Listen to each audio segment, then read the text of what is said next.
dapat dito magtapos ang kwento ni Briggs.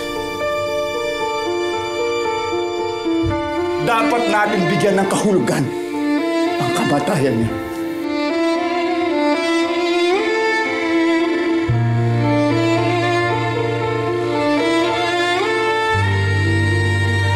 Dapat malaman ng taga-Pook Paraiso lahat ng kasamaan na nangyayari dito.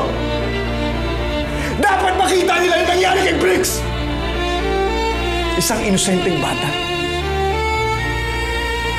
pinatay.